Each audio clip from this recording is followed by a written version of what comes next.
नमस्कार दोस्तों, स्वागत है आप सभी का प्रीलिम्स मंत्रा में। आज की डेट है 1 जून 2023।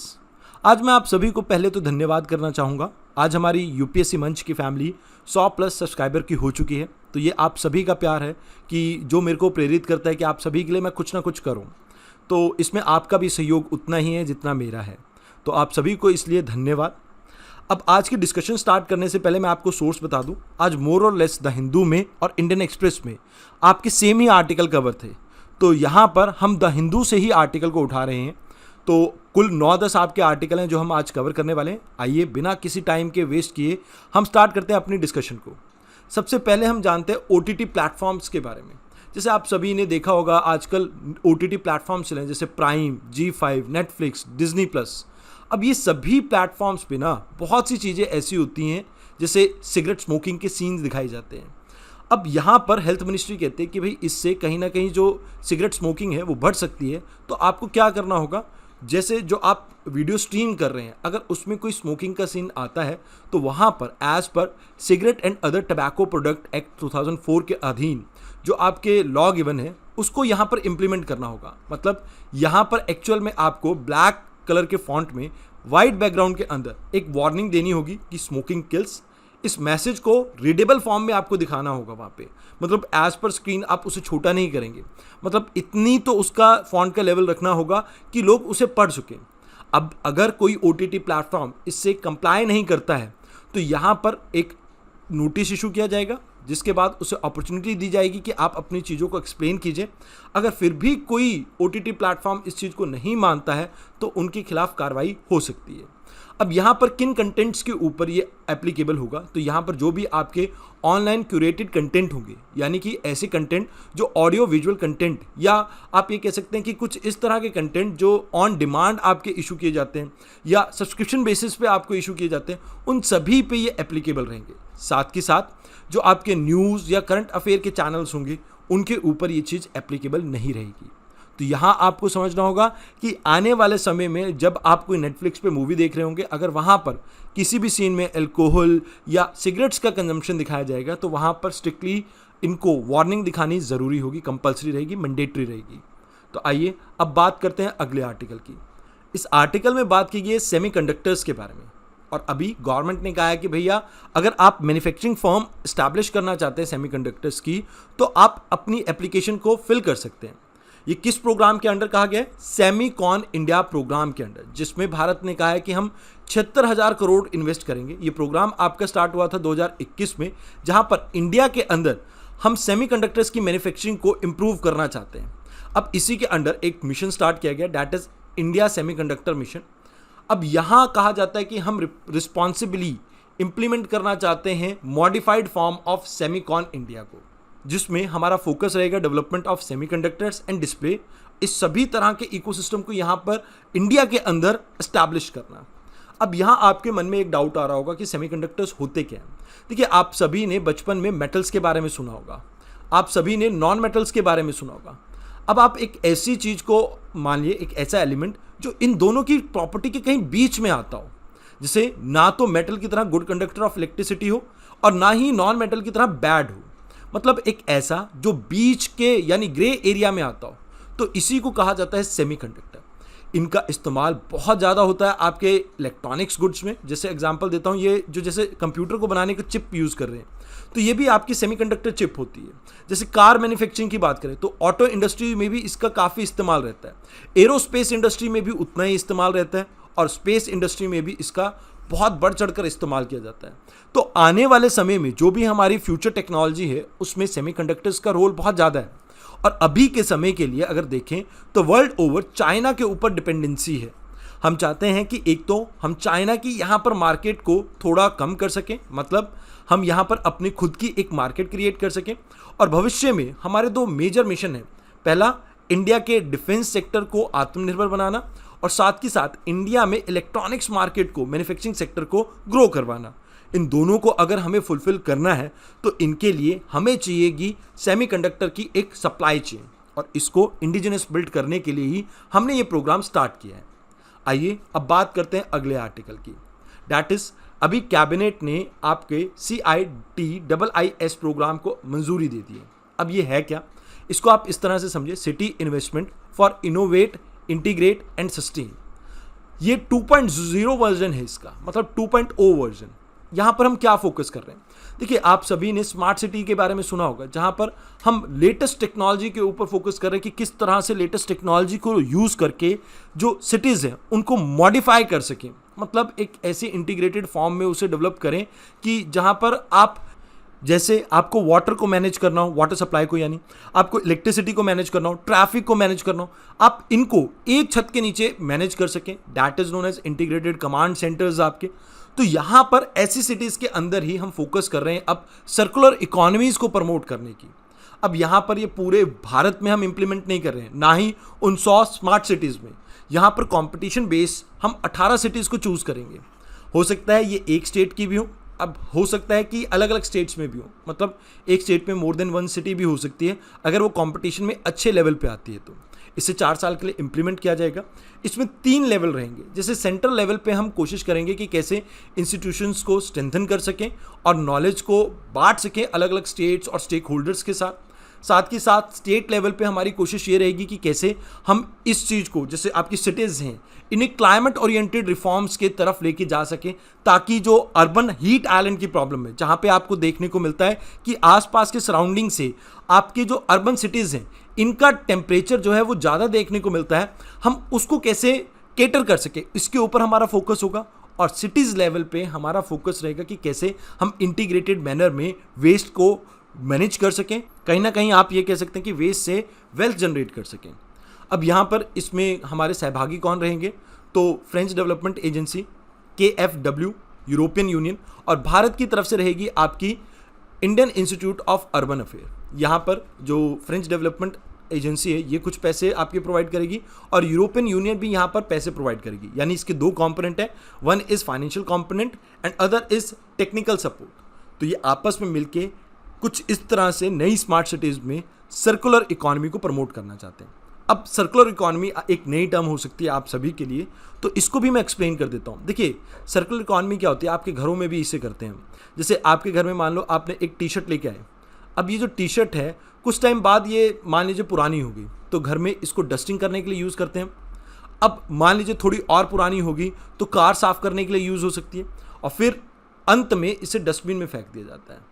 तो यहाँ पर ये एक तरह की सर्कुलर इकोनॉमी को प्रमोट करता है। जैसे मान लीजिए आपने एक गाड़ी ली, अब गाड़ी की जो लाइफ है वो ख़त्म हुई, मान लो 15-20 साल के बाद, उस गाड़ी को पिघलाकर इसे वापस से आयरन एंड स्टील में कन्वर्ट करना, ये भी आपका सर्कुलर इकोनॉमी का ही पार्ट है, जहाँ पर आप कोशिश करते हैं कि जो आपने रिसोर्सेज को एक्सप्लॉइट किया है एक बार, उसे ज़्यादा से ज़्यादा यूज़ कर सकें, ताकि न्यू रिसोर्सेज के ऊपर हमारी डिपेंडेंसी कम हो सके।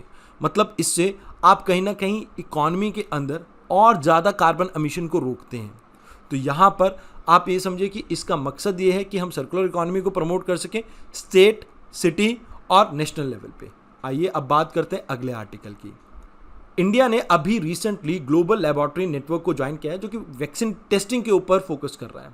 अब यहाँ पर इसका नाम क्या है पहले हम समझ लेते हैं। That is coalition for epidemic preparedness innovation. इसके अंदर एक नेटवर्क है, that is centralize laboratory network. हमने इसे ज्वाइन किया है अभी।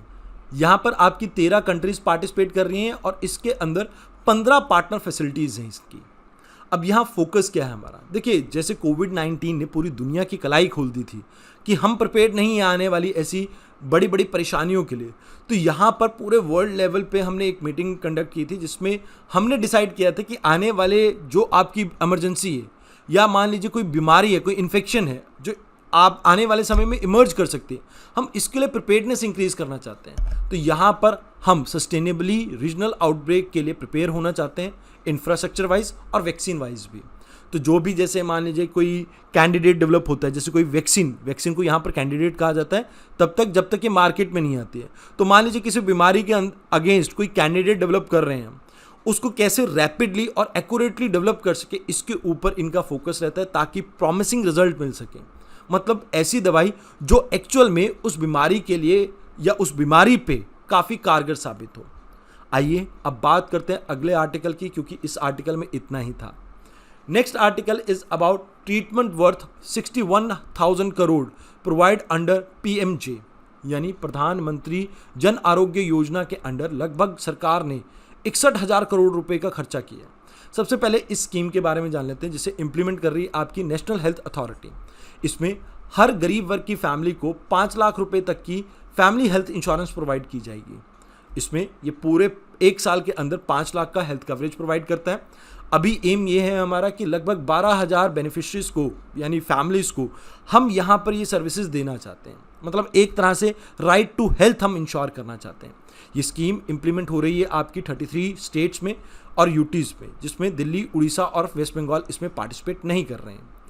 अब रिसेंट टाइम में 5 साल कंप्लीट हुए इस आपकी स्कीम को, तो इस वजह से इसके बारे में कुछ आउटकम दे रखे थे। अब क्या आउटकम है इनके बारे में एक एक करके हम समझते हैं। देखिए, सबसे पहली बात यहाँ पे ये बताया गया कि 49% जो कार्ड्स इशू किए गए हैं वो महिलाओं को इशू किए गए। इसके अलावा हॉस्पिटल्स में जो एडमिशन्स देखने को मिली उसमें भी 48% महिलाओं का ही नंबर देखने को मिला। इसके अलावा 1900 प्लस यहाँ पर प्रोसीजर 27 स्पेशलिस्ट विंग में हैं, जिसमें से सिर्फ 141 ऐसे हैं जो एक्सक्लूसिवली वुमेन के लिए हैं। इसके अंडर आपके 28,000 हॉस्पिटल इनरोल्ड हैं, जिसमें से 12,000 आपके प्राइवेट हैं। अभी रिसेंट टाइम में ये भी डाटा सामने आया है कि मैक्सिमम जो एडमिशन देखने को मिला है इस स्कीम के under, that is under the private sector, यानी 56% आपके प्राइवेट सेक्टर में इलाज करवाने गए, रेस्ट पब्लिक सेक्टर में इलाज करवाने गए। एक डाटा के अकॉर्डिंग ये भी बताया गया है कि ऑलमोस्ट 9 करोड़ लोगों ने जितने की इंश्योरेंस थी, यानी 5 लाख की इंश्योरेंस थी, उतने को यहाँ पर यूटिलाइज किया है। तो ये आपका इंपॉर्टेंट पॉइंट है जो आपको याद रखना है। अब यहाँ पर इस स्कीम को लेके कुछ प्रॉब्लम्स भी हैं। प्रॉब्लम नंबर 1, आप यहाँ पर ये देख सकते हैं कि कई बार फेक तरीके से पेशेंट्स का इलाज किया जा सकता है, जिसकी वजह से सरकार को तो चपत लगेगी ही लगेगी, इसके साथ साथ पेशेंट्स की हेल्थ के साथ भी यहाँ पर खिलवाड़ किया जा सकता है। फॉर एग्जांपल, मान लीजिए आपके पेट में दर्द था, आपका क्या नाम लेना है यार, छोड़ो, आपका नहीं, मान लीजिए कोई पर्सन है राजू, इस राजू के पेट में दर्द था। अब राजू डॉक्टर के पास गया, डॉक्टर ने इसको कहा कि भाई आपकी किडनी में पत्थर है और आप PMJ के कार्ड ले आइए, हमारे को आपको अभी ऑपरेट करना पड़ेगा। अब राजू ने कहा कि भाई ठीक है, मेरे को ऑपरेट कर दीजिए, मेरे पास तो ये कार्ड है। बट एक्चुअल में राजू को यहाँ पर कुछ नहीं था, बट क्योंकि यहाँ पर किसी डॉक्टर की मंशा में ये था कि मैं पैसे कमा लूँ, तो इस तरह से इसका फेक इस्तेमाल हो सकता है। उसके अलावा भारत के अंदर पर्याप्त इंफ्रास्ट्रक्चर ना होने के कारण इस स्कीम को इम्प्लीमेंट करने में हमें बहुत सी कठिनाई आ सकती है, क्योंकि लगभग 12 करोड़ फैमिलीज़ को अगर हम ये कार्ड इशू करते हैं, तो अगर एक फैमिली में 4 मेंबर भी हैं तो लगभग 50 करोड़ लोगों को हम ये सर्विसेज प्रोवाइड करेंगे, और इस तरह का इंफ्रास्ट्रक्चर भारत में अभी अवेलेबल नहीं है, जिसके कारण हेल्थ स्टैंडर्ड्स हमारे और ज़्यादा गिर सकते हैं, क्योंकि लोगों को पूरी तरह से हेल्थ की सर्विसेज नहीं मिल पाएंगी। अभी रिसेंट टाइम में ये देखने को मिला है कि कैंसर ट्रीटमेंट के लिए, इमरजेंसी केयर के लिए, ऑर्थोपेडिक एक्टिविटीज़ और यूरोलॉजी यानी किडनी से रिलेटेड समस्याओं के लिए इस कार्ड का बहुत इस्तेमाल हुआ है। तो इस आर्टिकल में इतना ही था। आइए अब बात करते हैं अगले आर्टिकल की। अभी रिसेंटली ये एस्टिमेट लगाया गया है कि भारत की फाइनल क्वार्टर जो था आपका फाइनेंशियल ईयर 2022-23 का, इसमें 6.1% रही है, जिसके कारण अभी हमारी जो रिवाइज्ड GDP है दैट इज अराउंड 7.2% से ग्रो करी है, वेयर एज GVA हमारा 7% से ग्रो किया है। ऑल्दो पिछले साल की तुलना GVA थोड़ा कम ग्रो किया है, बट GDP में अच्छा खासा हमें नंबर देखने को मिल रहा है। अब यहाँ पर करंट हमने एस्टिमेट लगाया था कि हमारी जो इकॉनमी है वो 7% के आसपास से ग्रो कर रही होगी, बट ये नंबर काफ़ी अच्छा रहा है। अब यहाँ पर कुछ पॉजिटिव इंडिकेटर्स भी हमें देखने को मिला है इंडियन इकॉनमी में, जैसे हमारे एक्सपोर्ट्स काफ़ी अच्छे जा रहे हैं, चाहे हम गुड्स की बात करें चाहे हम सर्विसेज की बात करें। ये हाईएस्ट नंबर में देखने को मिले 2014-15 के मुकाबले में, मतलब उस समय हमें अच्छा नंबर देखने को मिला था और उसके बाद अब हमें हाईएस्ट नंबर देखने को मिला है। इसके साथ साथ प्राइवेट कंजप्शन भी 2006-07 के बाद अब हाईएस्ट नंबर पे पहुंच चुका है, और ग्रॉस फिक्स्ड कैपिटल फॉर्मेशन, मतलब अगर मैं 100 रुपये इकॉनमी में लगा रहा हूँ तो इससे कितना कैपिटल जनरेट हो रहा है, ये भी काफ़ी हाई देखने को मिल रहा है, ऑलमोस्ट 2013-14 के मुकाबले में। तो जिसकी वजह से ये कहा जा सकता है कि भैया इंडिया की इकॉनमी आने वाले समय में भी अच्छा ग्रो करेगी। अभी इस साल GVA के अकॉर्डिंगली एग्रीकल्चर सेक्टर में 4% की आपको ग्रोथ देखने को मिली, ऑल्दो मैन्युफैक्चरिंग सेक्टर 1.3% से डिक्लाइन किया है। पिछले साल लगभग 11%, 11.1% से ग्रो किया था, और इस बार 9.8% से ये ग्रो किया है। बट ठीक है, मैन्युफैक्चरिंग सेक्टर में कुछ एरिया में श्रिंकिंग देखने को मिली है, बट कुछ एरिया ऐसे भी हैं जो सरप्राइजिंगली अच्छा परफॉर्म कर रहे हैं। इसके अलावा सर्विसेज में फाइनेंशियल सेक्टर, रियल एस्टेट और प्रोफेशनल सर्विसेज, इन्होंने काफ़ी अच्छी ग्रोथ दिखाई है और सर्विस सेक्टर भी आपका 7.1% से ग्रो किया है। तो ये डाटा आपको यूज़ किस तरह से करना है मैं ये भी बता देता हूँ। अब देखिए, आपको मैंने इस साल का डाटा तो दे दिया, अब नेक्स्ट ईयर भी इसी तरह का एक डाटा पब्लिश होगा, तो आपको क्या करना है, कंपेयर करके रखना है। ये मतलब over a period of time UPSC क्या करता है कि आपको एक ट्रेंड एनालिसिस के लिए दे देता है कि भाई लास्ट 5 सालों में भारत का जीवीए कंटिन्यूसली राइज किया है। तो ये याद रखना, पिछले साल की तुलना इस साल जीवीए कम है, तो वो कंटिन्यूसली राइज नहीं कर रहा है, कॉन्स्टेंटली राइज नहीं कर रहा है, तो उसमें कुछ डिप भी देखने को मिला है। तो इस तरह के क्वेश्चन आपको मतलब स्टेटमेंट आ जाते हैं क्वेश्चन में, तो इस तरह से आप अपने आप को तैयार कीजिए। इकोनॉमी में जनरली इस तरह के ट्रेंड के ऊपर जीडीपी के मैटर्स में यूपीएससी फोकस करती है और एक्सपोर्ट मैटर्स में भी इसी तरह से फोकस करती है। आइए अब बात करते हैं अगले आर्टिकल की। अभी भारत के अंदर 10 वर्ल्ड के लार्जेस्ट स्टोरेज को हम प्लान कर रहे हैं, इसे सेंटर इम्प्लीमेंट करने वाला है। इसकी नोडल मिनिस्ट्री रहेगी आपकी मिनिस्ट्री ऑफ कॉर्पोरेशन। इसमें हम 10 अलग अलग स्टेट्स के 10 अलग अलग डिस्ट्रिक्ट्स में इस तरह के पायलट प्रोजेक्ट्स को बनाएंगे और आने वाले सालों में इसे एक्सपैंड किया जाएगा। यहाँ पर हमारा मकसद ये है कि हम कैसे एग्रीकल्चर सेक्टर को इम्प्रूव कर सके, इसके जो एग्रीकल्चर में हमारे फार्मर्स की इनकम है इसको हम कैसे डबल कर सकें। क्योंकि देखिए, फार्मर्स की इनकम डिपेंड करती है selling cost of your articles. मतलब अगर मान लीजिए ग्रेन्स है, ये ग्रेन्स कितने महंगे बिकेंगे इसके ऊपर फार्मर्स की कॉस्ट मतलब जो इनकम है वो डिपेंड करेगी। अब अगर ऐसा है तो यहाँ पर हम क्या कर रहे हैं कि जैसे मान लीजिए अभी वीट की मान लीजिए बम्पर प्रोडक्शन हुई, जिसकी वजह से वीट के प्राइसेस अच्छे नहीं है, तो यहाँ पर कोशिश हमारी ये रहेगी कि यहाँ पर फूड स्टोरेज, ग्रेन जो आपकी ग्रेन स्टोरेज है, यहाँ पे आके आप इन्हें स्टोर कर लीजिए, जब अच्छे दाम आपको मार्केट में मिले तब आप इन्हें बेच लीजिए। तो ऐसा फोकस रहने वाला है यहाँ पे। अब यहाँ पर गवर्नमेंट की जितनी भी स्कीम्स चल रही थी, जैसे मिनिस्ट्री ऑफ एग्रीकल्चर के अंडर या कंज्यूमर अफेयर मिनिस्ट्री के अंदर या फूड प्रोसेसिंग मिनिस्ट्री के अंडर, हम कोशिश करेंगे जो भी इससे लिंक हो सके उन्हें कन्वर्ज करें स्कीम्स को। और यहाँ पर इसके लिए डिसाइड अभी अप्रूवल किसने दिया है, इंटर मिनिस्ट्रियल कमेटी ने, जिसे चेयर किया गया था मिनिस्ट्री ऑफ कॉर्पोरेशन और मिनिस्ट्री ऑफ होम के द्वारा। अभी यहाँ पर इसका काम ये रहेगा, आने वाले समय में ये गाइडलाइंस इशू करेगा कि किस तरह से हमें ये इंफ्रास्ट्रक्चर क्रिएट करना है और किस तरह से हम एक viable primary agriculture credit society को फॉर्म कर सकते हैं। ये आपके ग्रास रूट लेवल पे वर्क करेगी and last mile connectivity provide करेगी। जैसे आपके जो कोऑपरेटिव बैंक्स हैं कुछ उसी तरह से ये आपके वर्क करेंगे। ये विलेज लेवल पे कोऑपरेटिव सोसाइटी के फॉर्म में क्रेडिट डिस्ट्रीब्यूट करेगी किसानों को, ताकि जब भी उनका खराब वक्त चल रहा हो तो उन्हें वहाँ से पैसे मिल सके। यहाँ पर जैसे मान लीजिए इन्होंने ग्रेन को यहाँ पर स्टोर किया है, अब कुछ टाइम के लिए इन ग्रेन के एवज में उन्हें मनी चाहिए नई क्रॉप को उगाने के लिए, तो वो पैसा उन्हें यहाँ पर प्रोवाइड किया जा सकता है। इसके अंडर यहाँ पर हम वर्ल्ड क्लास फैसिलिटी प्रोवाइड करेंगे, तो आने वाले समय में भारत की जो फूड सिक्योरिटी को लेकर प्रॉब्लम है, उस फूड सिक्योरिटी की प्रॉब्लम को भी हम सॉल्व कर पाएंगे। क्यों? आप देखिए, आपके घर में जो रेफ्रिजरेटर होता है, अब आप क्या करते हैं, उसमें एक हफ्ते की जो सब्जी है ला के स्टोर कर लेते हैं और वो ज़्यादा ख़राब भी नहीं होती है। क्यों? क्योंकि यहाँ पर उसे एक एटमॉस्फेयर या एक ऐसा इन्वायरमेंट मिलता है जिसके कारण उसकी जो डिकम्पोजिशन है वो स्लो हो जाती है। तो ऐसे ही कुछ इन्वायरमेंट यहाँ पर ग्रेन्स को हम प्रोवाइड करने की कोशिश करेंगे, ताकि इनके वेस्टेज को भी हम कम कर सकें और भारत की फूड सिक्योरिटी को इम्प्रूव करके हम भारत के एक्सपोर्ट्स को भी इम्प्रूव कर सकें, क्योंकि जो सरप्लस होगा तो उसे हम बाहर भी बेच पाएंगे। आइए अब बात करते हैं अगले आर्टिकल की। अभी रिसेंटली यूएई ने डिसाइड किया है कि वो US led marine time collision इसको छोड़ देगा। अब इसका नाम क्या है, कंबाइंड मरीन टाइम फोर्स, जिसे एस्टैब्लिश किया गया था 2001 में। वैसे तो यूएई ने ये डिसीजन 2 मंथ पहले ही ले लिया था। अब इसको लेने के पीछे ये मकसद इनका ये रहा है कि ये इंश्योर करना चाहते हैं कि एक इफेक्टिव सिक्योरिटी कॉपरेशन को एस्टैब्लिश कर सके अपने सभी पार्टनर्स के साथ मिलके। कहने का मतलब ये है, यहाँ पर यूएई चाहता है कि वो यूएसए की परछाई से बाहर आ सके।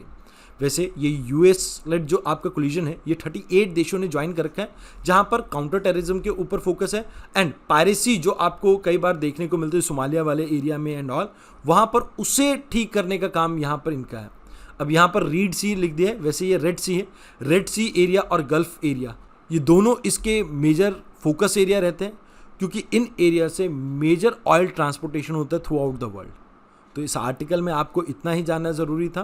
वैसे एक चीज़ ये भी याद रखना कि आफ्टर सऊदी और ईरान की दोस्ती के बाद जो चाइना ने करवाई थी अभी रिसेंट टाइम में, ये यूएसए के लिए सेकंड मेजर सेटबैक है। यहाँ पर इस एरिया की जियोपॉलिटिकल सिचुएशन बहुत तेज़ी से चेंज हो रही है एंड देखने वाली बात ये रहेगी कि आगे यूएसए इसके लिए क्या करेगा। तो आइए अब बात करते हैं अगले आर्टिकल की। This is the last article of the day. यहाँ पर आपसे हम बात करेंगे कुछ इंपॉर्टेंट चीज़ों के बारे में, जैसे फिस्कल डेफिसिट क्या होता है, रेवेन्यू डेफिसिट क्या होता है और इफेक्टिव रेवेन्यू डेफिसिट क्या होता है। इन तीनों के बारे में अभी रिसेंटली डाटा पब्लिश किया controller general of audit estimate ने। अब यहाँ इन्होंने कहा कि भाई जो हमारा फिस्कल डेफिसिट है, हमने एक्सपेक्ट किया था कि 6.71% के आसपास रहेगा, बट ये घट के मतलब जो अभी डाटा सामने आया है ये लगभग 6.4% रहा है हमारी जीडीपी का। मतलब फाइनेंशियल ईयर 2022 में ये पहले की तुलना जितना हमने एस्टिमेट किया था उससे कम रहा है। इसके अलावा रेवेन्यू डेफिसिट आपका रहा है 3.9% के आसपास जीडीपी का। इफेक्टिव रेवेन्यू डेफिसिट 2.8% के आसपास रहा है जीडीपी का। अब यहाँ पर आपको तीन चीज़ों के बारे में समझना होगा। पहला, रेवेन्यू डेफिसिट। देखिए, रेवेन्यू डेफिसिट को मैं आपको इस तरह से समझाऊंगा, जैसे रेवेन्यू इनकम क्या होती है। देखिए, रेवेन्यू इनकम वो होती है जहाँ पर आप अपने एसेट्स को बेच नहीं रहे हैं। जैसे मान लीजिए मैं कोई टैक्स कलेक्ट कर रहा हूँ, टैक्स चाहे वो इनडायरेक्ट हो चाहे डायरेक्ट टैक्स हो, ये दोनों ही इसके अंडर आ जाएंगे। तो यहाँ से जो मेरी इनकम आ रही है इसे कहा जाएगा रेवेन्यू रिसिप्ट। जो टोटल आपका रेवेन्यू रिसिप्ट है इसमें से कितना टोटल रेवेन्यू एक्सपेंडिचर रहा है, इसको जब हम माइनस करते हैं, अगर जवाब आपका नेगेटिव में आता है तो मतलब ये आपका रेवेन्यू डेफिसिट है। इसके बाद इफेक्टिव रेवेन्यू डेफिसिट क्या होता है। अब देखिए, रेवेन्यू डेफिसिट के बाद मतलब जो आपने ये निकाला है, इसके बाद आप ये देखते हैं कि इसमें आपने कुछ ऐसे पैसे ग्रांट किए थे स्टेट गवर्नमेंट को या किसी को भी जिससे कैपिटल एसेट फॉर्म हो रहा हो। मतलब कोई ऐसा एसेट, जैसे कोई मान लीजिए कोई कंपनी स्टार्ट की गई है जिसमें फ्यूचर में आपको पैसा मिलेगा, या आपने कोई ऐसा प्रोजेक्ट स्टार्ट किया है जिससे आपको फ्यूचर में पैसा मिलेगा, जैसे हाईवे बनाना, उससे टोल से आपको पैसा आएगा। तो यहाँ पर ऐसे जो आपको कैपिटल एसेट आपने क्रिएट किए हैं, इसके लिए कोई ग्रांट देते हो, उसको माइनस कर देते हैं, तो इससे इफेक्टिव रेवेन्यू डेफिसिट निकलता है, जो कि इस साल 2.8% के आसपास रहा है।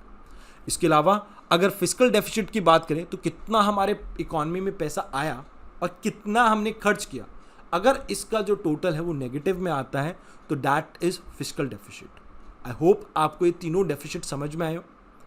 अंत में मैं आपको यही कहना चाहूँगा कि अगर आप हमारे हैंड रिटन नोट्स को डाउनलोड करना चाहते हैं तो आप इस QR कोड को स्कैन कीजिए और ज्वाइन कीजिए हमारे टेलीग्राम चैनल को, यूपीएससी मंच को। वहाँ पर आपको फ्री ऑफ कॉस्ट ये हैंड रिटन नोट्स मिलेंगे। तो आई होप आपको इससे कुछ बेनिफिट मिला हो। धन्यवाद।